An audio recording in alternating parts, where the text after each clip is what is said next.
মোবারক, ঈদ মোবারক, ঈদ মোবারক। পবিত্র ঈদুল আজহা উপলক্ষে সবাইকে জানাই মন থেকে অনেক বেশি দোয়া, ভালোবাসা এবং ঈদের শুভেচ্ছা। সবাইকে হাম্বা মোবারক। তো আজকে যে থেকে তো অলরেডি বিফ খাওয়া স্টার্ট হয়ে যাবে সবার। আর আমি এখন যে ভিডিওটা আপলোড করতে যাচ্ছি এটা হচ্ছে আরও 2 দিন আগের ভিডিও। তো এখানে দেশি মুরগি রান্না করছিলাম।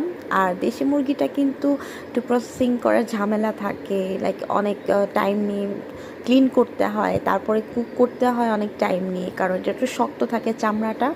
বিশেষ করে দেশি মুরগির পাটা কিন্তু অনেক বেশি শক্ত থাকে, তো এটা ভালো করে কুক করতে হয়। বলতে গেলে ওভার কুক করা লাগে যদি সুন্দরভাবে খেতে হয়।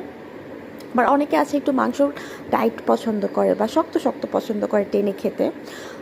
তো এটা ভালো করে আমি কুক করব, যেহেতু শ্বশুরবাড়ির সবাই অনেক নরম মাংস পছন্দ করে।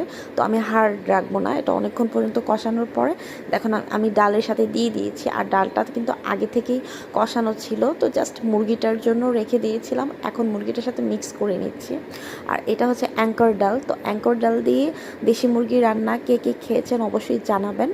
আর অ্যাঙ্কর ডাল দিয়ে কিন্তু গরুর মাংস, দেন বুটের ডাল দিয়েও গরুর মাংস, দেন মুরগির মাংস, বিশেষ করে এই শক্ত দেশি মুরগিগুলো রান্না করলে খুব ভালো লাগে খেতে।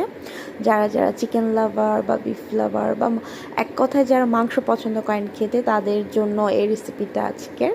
তার পাশাপাশি আরেকটা রেসিপিও থাকছে। তো ফার্স্টে এটা দেখালাম, তো অলমোস্ট আমার রান্না কমপ্লিট, কালারও চলে আসছে মোটামুটি। আর এটা যেহেতু ডালের রান্না, সো ওরকমভাবে তো আর কালার আসবে না, ডালের কারণে আর একটু ঝোল বেশি রাখতে হবে, যেহেতু ডাল। আর ঠান্ডা হওয়ার পরে কিন্তু এই ঝোলটা আরও টেনে কমে যাবে। তো যাই হোক, আমার মুরগির রেসিপি কমপ্লিট। এখন আমি পুঁই শাক রান্না করব রুই মাছ দিয়ে, তার জন্য আমি এখানে মাছ ভাজি করে নিচ্ছি। আর এগুলো হচ্ছে একদম ছাদ থেকে আনা টাটকা পুঁই শাক, অনেকগুলো এনেছে। তো এগুলো কেটে পরিষ্কার করে রেখেছি আগের থেকে, এখন আমি বসিয়ে দেব। তো পেঁয়াজটা একটু ব্রাউন কালার হয়ে আসলে আমি একটু রসুনের পেস্ট দিয়ে দিব, যেহেতু শাক রান্না করব। শাক রান্না করতে গেলে কিন্তু রসুনটা বা গার্লিকের যে ফ্লেভারটা আছে, এটা ছাড়া কিন্তু শাকটা মজা হয় না, ভাল লাগে না খেতে। তো রসুনের সাথে আদাটা চাইলে দিতে পারেন বা স্কিপ করতে পারেন, বাট রসুনের পেস্টটা মাস্ট দেওয়াই লাগবে যদি পারফেক্ট একটা ভেজিটেবলস কারি চান। তো আমি এখানে রসুনের সাথে আবার যতটুকু যা মশলা লাগে সব ইনগ্রিডিয়েন্টস দিয়ে ভালো করে নেড়ে নিচ্ছি। এখানে হলুদের গুঁড়া, মরিচের গুঁড়া, তারপর কাঁচামরিচ ফালি একটু বেশি করে দিয়েছি, যেহেতু শাকের তরকারি। তো লাল মরিচটা একটু কম দিয়ে আমি কাঁচামরিচটা বাড়িয়ে দিয়েছি যেন একটু ঝাল ঝাল হয় খেতে।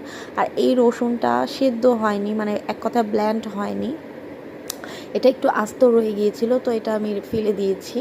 তো এখন আমার মশলা কম